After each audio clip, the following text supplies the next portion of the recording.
नमस्कार दोस्तों, स्वागत है एक नए वीडियो में। और ये करंट अफेयर की दोस्तों तीसरी सीरीज़ है। तो देखो, इसमें हम लोग इंडेक्स देख रहे हैं कि कितने कितने इंडेक्स रिलीज हुए हैं।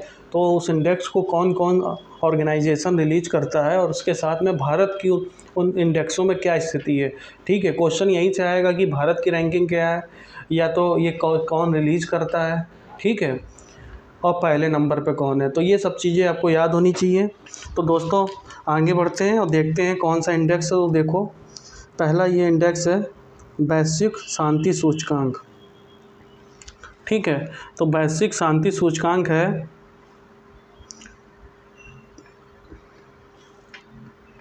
और इसको किसने जारी किया है। तो देखो,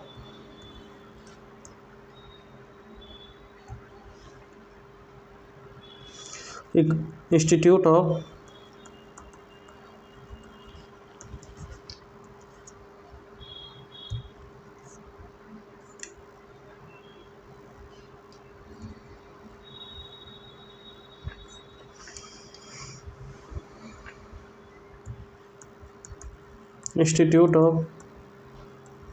फॉर इकोनॉमिक्स एंड पीस।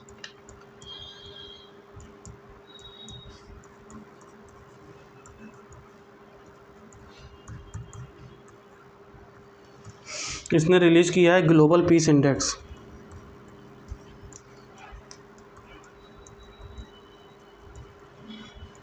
– 2021 ये रिलीज किया है। और देखो, ये इसका 15वां संस्करण है। ये याद रखना, इससे पहले 14 आ चुके हैं। और देखना, कभी भी खुशहाली का होगा या पीस होगा या हैप्पीनेस का इंडेक्स होगा तो ये यूरोपियन कंट्री हैं, जो फिनलैंड, डेनमार्क, नॉर्वे, यही सब ज़्यादातर टॉप पर मिलेंगे। ठीक है, तो आपको ये चीज़ याद रखनी है। तो देखो,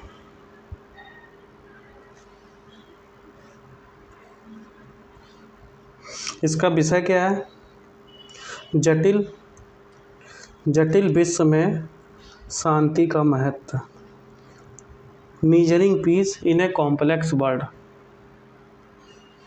ये इसका थीम है।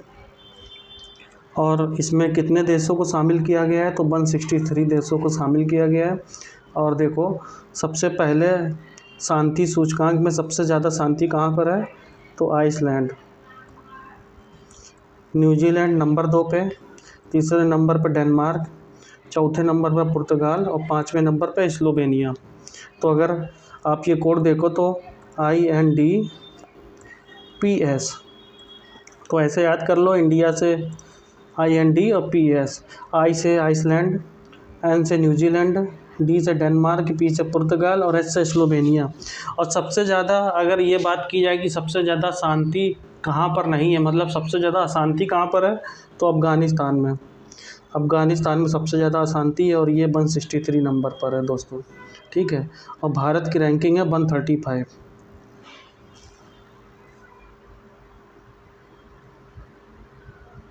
ठीक है, भारत की रैंकिंग 135 है इस साल 2021 में। और पिछले साल 2020 में इसकी रैंकिंग थी 137। ठीक है दोस्तों, तो 163 नंबर पे है अफ़गानिस्तान। और अगर 162 नंबर पर बात की जाए तो ये है यमन। उसके बाद सबसे ज़्यादा अशांत क्षेत्र है। और उसके बाद 161 नंबर पे है सीरिया। तो ये चीज़ आप याद रखिएगा। और टोटल 23 इंडिकेटर के आधार पर ये डिसाइड किया गया है कि कौन सा क्षेत्र सबसे ज़्यादा अशांत है और कौन सा क्षेत्र सबसे ज़्यादा शांत है। ठीक है, 23 indicators were measured on calculating the peace in among the all the country. तो सबसे ज़्यादा देखो, आप ये कोड याद रखो, INDPS, आइसलैंड, न्यूजीलैंड, डेनमार्क, पुर्तगाल और स्लोवेनिया। सबसे आखिरी नंबर पे है अफ़गानिस्तान। और उसके बाद सबसे ज़्यादा है यमन 162 नंबर पे, और 161 पे है Syria. 23 indicators were calculated on measuring peace. ठीक है, और भारत की रैंकिंग है 135। तो इतनी चीज़ें आपको याद रखनी है। और किसने ये रिलीज़ किया है इंडेक्स? तो institute for economics and peace, ये चीज़ आप याद रखिएगा। तो वैश्विक शांति पुरस्कार, वैश्विक शांति सूचकांक 2021। चलो अब आगे बढ़ते हैं। बर्ड गिविंग इंडेक्स, ठीक है। तो बर्ड गिविंग इंडेक्स में ये कैलकुलेट किया गया है, बर्ड गिविंग इंडेक्स ये बताया गया है कि कौन से देशों ने सबसे ज़्यादा दिल खोल के मतलब चैरिटी देते हैं, मतलब दान देते हैं, और कौन से देश एक तरह से समझो कि दिल खोल के मतलब क्या, एक तरह से कहो कि चैरिटी नहीं करते हैं, ठीक है। तो बात को समझना, सबसे पहले ये समझो कि ये इंडेक्स किसने रिलीज किया है।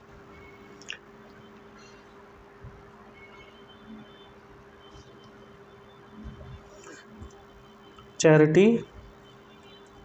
एंड फाउंडेशन के द्वारा।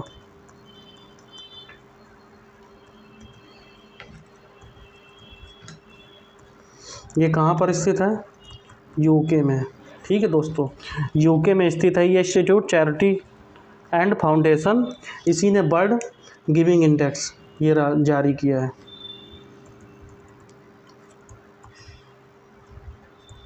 अब देखो कितने टोटल देश को कैलकुलेट किया गया, तो 114 देशों को रैंकिंग प्रदान की गई है। और इसमें ये देखा गया है कि मतलब इस साल कितने देशों ने कोरोना पीरियड में लोगों ने दिल खोल के खर्चा किया है, वहाँ की पब्लिक ने। तो देखो इसमें कौन कौन से 3 स्तंभ है। सबसे पहला तो एक ये है कि किसी भी अजनबी की सहायता करने में किस देश के लोग किस तरह का व्यवहार करते हैं,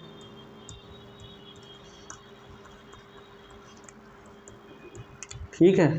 नंबर 2 पे किसी चैरिटी के लिए डोनेशन कितनी देते हैं। तीसरा, जैसे मान लो, और समय का दान कितना देते हैं, मतलब समय दान का मतलब समझना बात को। जैसे एक एग्जांपल उदाहरण से समझो कि मान लो जैसे अभी यूक्रेन का जो युद्ध चल रहा है, यूक्रेन के युद्ध में सब लोग अपनी जान बचाने के लिए भाग रहे हैं, पर उस समय यूक्रेन में जो अपना समय देकर मान लो लंगर चला रहा है और वहाँ के लोगों के लिए उनको खाना बनवा रहा है, और जो वहाँ की जनता भाग रही है इधर उधर, उसको खाने के लिए अपना टाइम पूरा दे रहा है वहाँ पे, ठीक है। तो समझो कि एक तरह से समय का दान, समय भी आजकल लोग नहीं देते हैं, तो समय का दान दे रहा है, तो ये समय दान हो गया, ठीक है। तो ये सब चीज़ें हैं किसी भी चैरिटी के लिए समय दान या अजनबी की सहायता। तो on the basis of this things this index is calculated. तो सबसे ज़्यादा अगर कहा जाए कि सबसे ज़्यादा दानशील देश कौन है, तो इंडोनेशिया। इंडोनेशिया की रैंकिंग फर्स्ट है, ठीक है। नंबर 2 पे कौन है? केन्या। केन्या की रैंकिंग है सेकंड, ठीक है। फिर है नाइजीरिया, तो नाइजीरिया की रैंकिंग है थर्ड। चौथे नंबर पे है म्यांमार। म्यांमार के लोग भी इस बर्ड गिविंग इंडेक्स में चौथे नंबर पर आ रहे हैं। तो अगर आप याद रखो,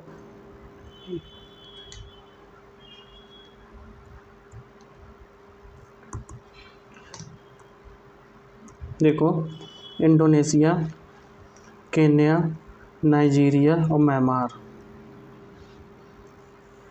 IKNM, ठीक है। अगर भारत की रैंकिंग की बात करें तो इंडिया की रैंकिंग है 14th। अगर ये कहें कि सबसे कम दान कौन देता है, सबसे कम चैरिटी कौन देता है, या फिर ये कहें कि which country people is reserve, मतलब वो ना चैरिटी देते हैं ना समय का दान देते हैं, मतलब they are busy in itself, मतलब वो अपने में ही बिजी हैं, तो सबसे ज़्यादा जापान के लोग इसमें सबसे ज़्यादा कंजूस साबित हुए हैं। तो जापान के लोगों की रैंकिंग है, जापान की 114, ठीक है। और उसके बाद पुर्तगाल, पुर्तगाल है 113। देखो ये विकसित देश हैं, ये सब चैरिटी के मामले में सबसे पीछे हैं। दान देने के लिए दिल भी बड़ा होना चाहिए, ठीक है दोस्तों। बेल्जियम, बेल्जियम है 112 नंबर पे। और इटली देखो 111, देखो जापान, पुर्तगाल, बेल्जियम और इटली 114, 113, 112, 111। ठीक है, और भारत की रैंकिंग है 14वें नंबर पे है। तो भारत के लोगों ने भी खूब चार्टी में योगदान दिया है। ठीक है दोस्तों, तो अब ये देखो पढ़ लेते हैं।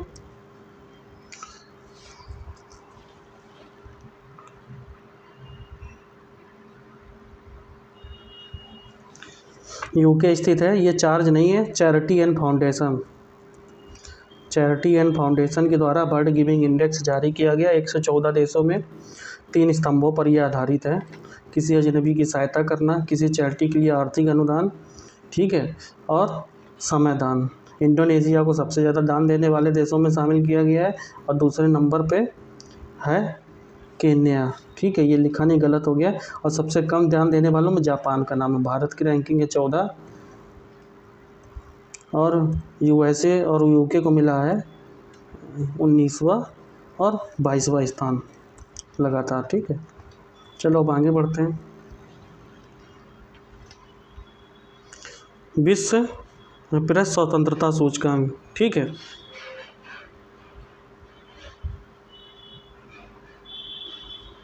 अब देखो प्रेस किस मीडिया की इसमें स्वतंत्रता की बात की गई है कि मीडिया की किस देश की मीडिया कितनी स्वतंत्र है, वो किस तरह से मुद्दों को रख रही है।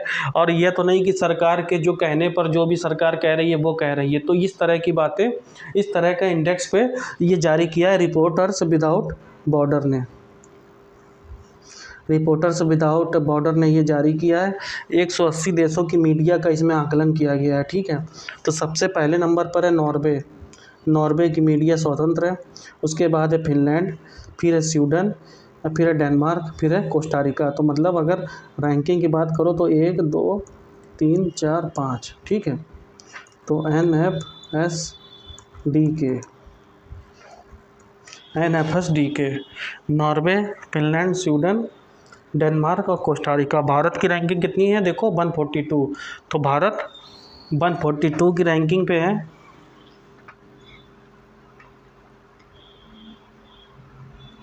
और भारत जो है मीडिया के मामले में ख़राब श्रेणी में रखा गया है।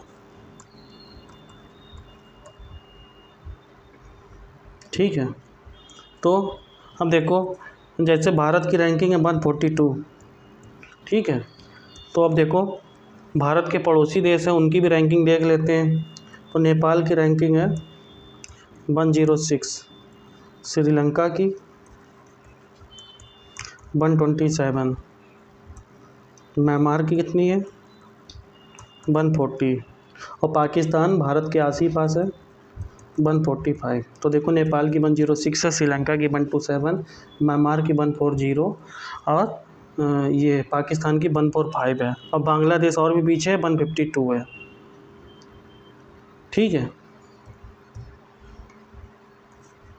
चलो अगला देखते हैं।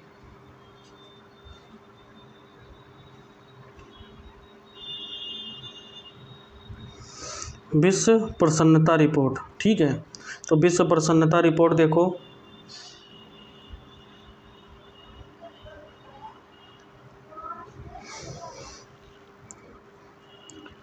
ये रिपोर्ट किसने जारी की है। तो सबसे पहले ये देखते हैं हम लोग, और भारत की रैंकिंग क्या है। ठीक है, तो ये रिपोर्ट जारी की है सतत विकास समाधान नेटवर्क।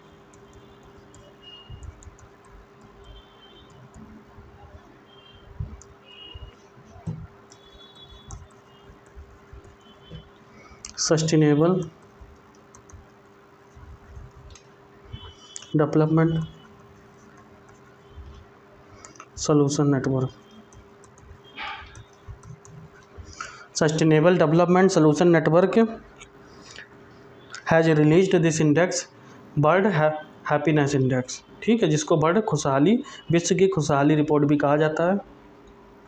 अब ये जांच इसने करी है कि कौन से देश में सबसे ज़्यादा खुशहाली है और कौन से देश के लोग खुश मतलब इतना नहीं रहते हैं। ठीक है, तो देखो अब देखो सबसे इम्पोर्टेंट बात आज सुनो कि आज 20 मार्च है। ठीक है, 20 मार्च आज तारीख 20 मार्च है ना, तो आज ही का दिन है अंतर्राष्ट्रीय खुशहाली दिवस। तो देखो आज इतना अच्छा मौका है कि आज 20 मार्च है और इतना बड़ा संयोग है कि आज मैं आपको ये पढ़ा भी रहा हूँ कि 20 मार्च को ही अंतर्राष्ट्रीय खुशहाली दिवस है। ठीक है, तो चाहे जैसी भी परिस्थितियाँ हो उसमें आप लोग खुश रहना सीखिए, चाहे जितनी भी और कंडीशंस हो आपके लिए, तो आपको कभी भी निराश नहीं होना है, खुश रहिए। ठीक है, तो 20 मार्च को मनाया जा रहा है अंतर्राष्ट्रीय खुशहाली दिवस और आज ही का दिन है, संयुक्त राष्ट्र के द्वारा ही मनाया जाता है। ठीक है, अब देखो ये 2021 में ये रिपोर्ट जारी की गई थी और उस वर्ष ये 2021 में विश्व के लोगों पर जो कोविड-19 का प्रभाव था उसका भी आकलन किया गया था कि मतलब जो कोविड-19 है उसने लोगों की खुशहाली पे किस तरह का प्रभाव डाला हुआ है। तो बहुत सारे मापदंडों को ये 6 मतलब शामिल करता है, तो मेनली ये 6 कारकों को शामिल करता है। पहला कारक है कि प्रति व्यक्ति सकल घरेलू उत्पाद मतलब जीडीपी, प्रति व्यक्ति जीडीपी पर कैपिटा कितनी है। दूसरा सामाजिक सहयोग। तीसरा है जन्म के समय स्वस्थ जीवन प्रत्याशा। तो ये सब कुछ मतलब भ्रष्टाचार है, उदारता है, तो ये सब चीज़ें पर ये नापा गया है। ठीक है, अब देखो सबसे ज़्यादा खुशहाल कंट्री कौन कौन से हैं, तो सबसे ज़्यादा पहला है फिनलैंड। ठीक है, और दूसरा है डेनमार्क, तीसरा है स्विट्ज़रलैंड, चौथा है आइसलैंड, पांचवा है नीदरलैंड। टॉप 5 देशों में। और भारत की रैंकिंग है देखो 139वें नंबर पर है भारत की रैंकिंग, क्योंकि भारत के लोग खुश नहीं रहते हैं और भारत का स्कोर है 3.819। ठीक है दोस्तों, अफ़गानिस्तान का स्कोर है 149। अफ़गानिस्तान के लोग सबसे ज़्यादा दुखी रहते हैं। ठीक है, और क्या कारण है वो आप लोग सब समझ ही रहे हैं कि पिछले साल 15 अगस्त को जो तालिबान ने भी वहाँ कब्जा कर लिया है और तालिबान का जो संगठन है वो लोगों को खुशी के रहने के लिए कहाँ वो मतलब मौका देगा। ठीक है, बात को आप समझ रहे हैं कि नहीं। तो 20 मार्च को अंतर्राष्ट्रीय खुशहाली दिवस भी मनाया जाता है, तो ये बात याद रखिएगा आप लोग। सबसे ज़्यादा हैप्पी रहने वाला कंट्री है फिनलैंड, दूसरा है डेनमार्क, तीसरा है स्विट्ज़रलैंड, चौथा है आइसलैंड और पांचवा है नीदरलैंड। तो FDSIN Finland, Denmark, Switzerland, Iceland, Netherland. और इंडिया की रैंकिंग है 139, अफ़गानिस्तान सबसे आखिरी में 149 कंट्री में सबसे लास्ट में।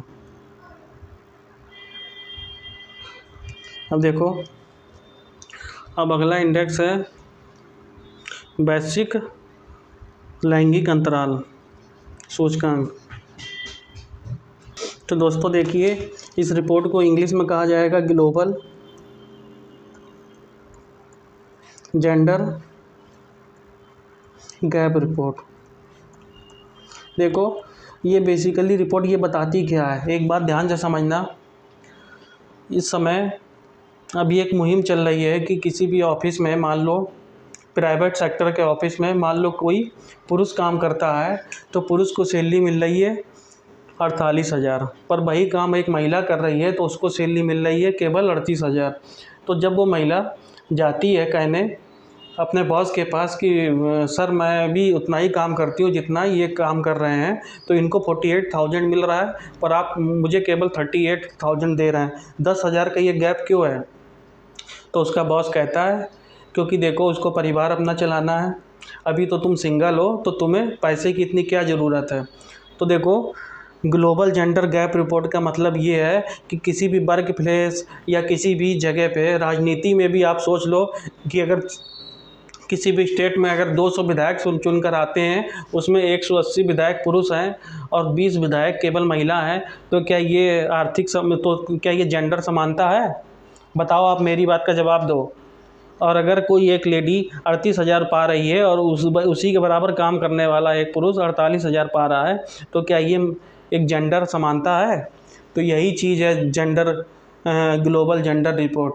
तो इसमें ये हर देश का इन्होंने स्टडी किया और इन्होंने कहा कि देखो पता लगाते हैं कि कहाँ पे महिलाओं और पुरुष के बीच में गैप ज़्यादा है। बात आप समझ रहे हो कि नहीं? तो कहाँ पे महिलाओं और पुरुष के बीच में गैप ज़्यादा है इन्होंने मेजर किया और इन्होंने फिर बताया हर कंट्री को इन्होंने रैंकिंग दी और उस रैंकिंग से हमें पता चल जाएगा, वो रैंकिंग देख कर ही हमें पता चल जाएगा कि कहाँ पे पुरुषों और महिलाओं के बीच में भेदभाव किया जाता है और कहाँ पे महिलाओं और पुरुष को समानता के अधिकार दिए गए हैं। अब बात को समझ रहे हैं कि नहीं? तो यही ग्लोबल जेंडर गैप रिपोर्ट है और किसके द्वारा ये लॉन्च की गई है? वर्ल्ड इकोनॉमिक फोरम, विश्व आर्थिक मंच के द्वारा, ठीक है, 2021 के द्वारा ये लॉन्च की गई है और इसमें 156 देशों को शामिल किया गया है। आर्थिक भागीदारी और अवसर के आधार पर शैक्षणिक उपलब्धियां और स्वास्थ्य एवं उत्तरजीविता पॉलिटिकल इशू के आधार पर ये सब कारक हैं। मतलब these are the factor on which this report is prepared by the World Economic Forum and World Economic Forum has given the ranking according the gap between the male and female in specific country and given its rank to the every country. So you are understanding or not? मतलब आप समझ रहे हैं कि नहीं बात को, कि मतलब on the basis of gap between the male and female. तो देखो सबसे ज़्यादा जब इन्होंने ये रिपोर्ट तैयार की तो इन्होंने कहा देखो आइसलैंड नंबर फर्स्ट कंट्री है जहाँ पे बिल्कुल भी महिला और पुरुष के बीच में समानता बराबर है लगभग, ठीक है। दूसरे नंबर पे इन्होंने फिनलैंड को दिया, तीसरे नंबर पे नॉर्वे दिया, चौथे नंबर पे न्यूजीलैंड दिया और पाँचवें पे स्वीडन दिया, ठीक है दोस्तों। तो देखो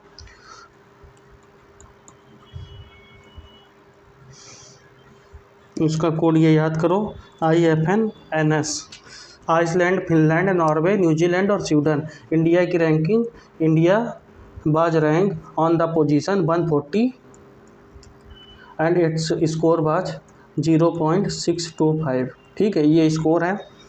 तो ये आप बात को समझ रहे हैं। अच्छा, सबसे अगर निचले 156 देशों में जो रैंकिंग सबसे लास्ट की रैंकिंग दी गई है तो अफ़गानिस्तान की रैंकिंग पता है कितनी है? सबसे आखिरी 156। तो आप बात को समझ रहे हैं ना? किसी भी इन रैंकिंग के आधार पे उन देशों को देखकर आप बता देंगे कि इस देश में स्टैंडर्ड ऑफ लिविंग कैसा होगा। बात को आप समझ रहे हैं कि नहीं? महिलाओं और पुरुष के बीच में मतलब किस तरह का व्यवहार अफ़गानिस्तान में होता है, तो ये आप सब लोग जान रहे हैं कि किस तरह से वहाँ पे महिलाओं को साथ अत्याचार किया जाता है, महिलाओं को एजुकेशन में भी वो किया जाता है। और भारत की भी रैंकिंग कोई अच्छी नहीं है, 140 रैंकिंग में भारत की रैंकिंग है और सबसे अच्छी रैंकिंग आइसलैंड की है, ठीक है।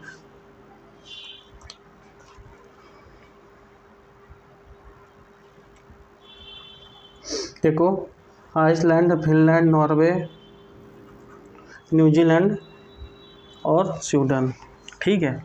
इंडिया की रैंकिंग 140 है, तो आप ये चीज़ याद रखिएगा।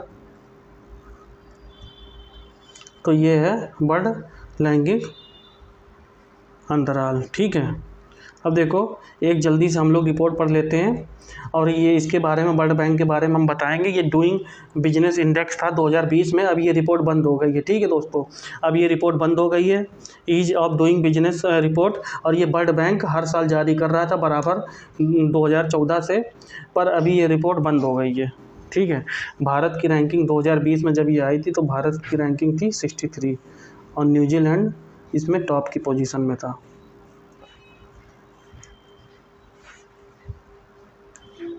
ठीक है। तो देखो इंडिया की रैंकिंग 63 और न्यूजीलैंड की रैंकिंग फर्स्ट है, ठीक है। वर्ल्ड बैंक की और भी रिपोर्ट देखते हैं, कौन सी है। एक है रिपोर्ट ह्यूमन कैपिटल इंडेक्स। देखो ये क्वेश्चन में आता है, कह देगा कि ह्यूमन कैपिटल इंडेक्स किसके द्वारा रिलीज रिपोर्ट है? World Economic forum, world bank, ठीक है, IMF, और चौथा दे देगा मान लो नेशनल डेवलपमेंट बैंक या न्यू डेवलपमेंट बैंक, कुछ भी दे देगा। ऑप्शन बनाने में तो उसको एक सही देना, चार तो गलत, कुछ और भी दे सकता है, ठीक है। तो human capital index report is released by world bank and the other one report is world development report. तो ये भी रिपोर्ट मतलब वर्ल्ड बैंक निकालता है, ये भी निकालता है, और डूइंग बिजनेस इंडेक्स भी निकाल रहा था, पर अभी 2020 के बाद से ये बंद कर दिया गया है। ये क्यों बंद कर दिया गया? कुछ नैतिक मामले से संबंधित जो डाटा अनियमितता थी, डाटा अनियमितता की वजह से ये बंद किया गया।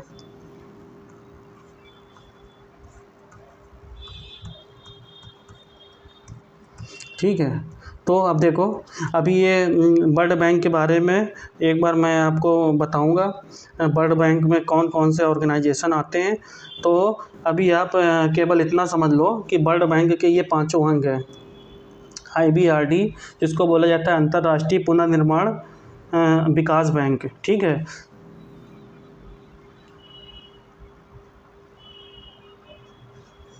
दूसरा है IDA अंतर्राष्ट्रीय विकास संघ, ठीक है, इंटरनेशनल डेवलपमेंट अथॉरिटी। तीसरा है IFC, ये भी वर्ल्ड बैंक का हिस्सा है।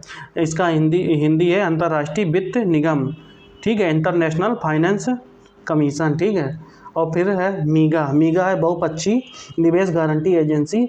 और 5वां है ICSID, तो इसको बोला जाता है निवेश विवादों के निपटारे के लिए अंतर्राष्ट्रीय केंद्र, ठीक है। तो ये मैं सब आपको बताऊंगा। भारत इन चारों का सदस्य है, भारत इसका सदस्य नहीं है। ये सब ऑर्गेनाइजेशन क्या क्या करते हैं, तो ये मैं एक वर्ल्ड बैंक पे एक स्पेसिफिक वीडियो बनाऊंगा, तब मैं आपको बताऊंगा कि ये वर्ल्ड बैंक के कितने अंग हैं और इनके अंगों की स्थापना कब हुई और ये क्या क्या करते हैं, भारत किसका मेंबर है किसका नहीं है, ठीक है दोस्तों। तो आप ये चीज़ याद रखिएगा एक बार फिर से, एक बार जल्दी से क्विक वो कर लेते हैं हम लोग, ठीक है। तो वैश्विक शांति सूचकांक, आइसलैंड टॉप पर है, फिर न्यूजीलैंड, डेनमार्क, पुर्तगाल, स्लोवेनिया, अफगानिस्तान सबसे आखिरी में शांति में, और भारत की रैंकिंग है 135 आपको याद रखना है, ठीक है। वर्ल्ड गिविंग इंडेक्स, तो यूके की ऑर्गेनाइजेशन है, चैरिटी एंड फाउंडेशन द्वारा ये जारी किया गया है। 3 स्तंभों पर मैंने अभी आपको बताया। भारत का स्थान है 14वां, और सबसे ज़्यादा दान देने वाला कौन है? इंडोनेशिया। नंबर 2 पे केन्या, ठीक है। नंबर 3 पे नाइजीरिया। तो ये बात आपको याद रखनी है। और US सबसे कम दान देने वाला कौन सा देश है? जापान, ठीक है, मैंने आपको बताया था। USA और UK की रैंकिंग है 19 और 22, ठीक है। अब आगे बढ़ते हैं। विश्व प्रेस सूचकांक रिपोर्टर विदाउट बॉर्डर के द्वारा 180 देशों में, ठीक है। नॉर्वे सबसे टॉप पर है प्रेस की स्वतंत्रता में, नॉर्वे और फिनलैंड। और सबसे आखिरी में कौन सा देश है? इरिट्रिया, ठीक है, 180 नंबर पे। और भारत की रैंकिंग है 142, रिपोर्टर विदाउट बॉर्डर के द्वारा ये रिपोर्ट जारी की गई है, ठीक है। विश्व प्रसन्नता रिपोर्ट, प्रसन्नता किस हर देश की प्रसन्नता के स्तर की मैप की गई है, तो फिनलैंड सबसे नंबर 1 पे और डेनमार्क नंबर 2 पे। भारत की रैंकिंग 139, स्कोर 3.819। अफगानिस्तान सबसे आखिरी में, ठीक है, किसके द्वारा? संयुक्त राष्ट्र विकास समाधान नेटवर्क के द्वारा। और विश्व लैंगिक अंतराल सूचकांक, तो वर्ल्ड इकोनॉमिक फोरम के द्वारा ये लॉन्च किया गया है। आइसलैंड नंबर 1 पे है, और फिनलैंड यहाँ पे मतलब महिला और पुरुषों के बीच में गैप नहीं है, ठीक है। इंडिया की रैंकिंग है 140, ठीक है। डूइंग, और सबसे आखिरी में कौन था उसमें? अफगानिस्तान, लैंगिक अंतराल। अब ease of doing report, India की रैंकिंग 63। अब ये रिपोर्ट बंद हो गई है, अब वर्ल्ड बैंक के द्वारा ये रिपोर्ट जारी की जाती है। इसके द्वारा अन्य रिपोर्ट कौन कौन सी है? ह्यूमन कैपिटल इंडेक्स और वर्ल्ड डेवलपमेंट रिपोर्ट, ठीक है। वर्ल्ड बैंक के 4-5 पार्ट है, IBRD, IDA, IFC, मीगा और ICSID। तो दोस्तों ये था आज का सेशन, और हम लोग कल मिलेंगे। तो देखो करंट अफेयर अब डेली आएगा, और इसको आप लोग दबा के देखिए, आप लोगों को बहुत फ़ायदा होगा एग्ज़ाम में, ठीक है दोस्तों। तब तक के लिए नमस्कार, और वीडियो सही लगे तो लाइक करना और सब्सक्राइब करना दोस्तों, ठीक है। जय हिंद दोस्तों।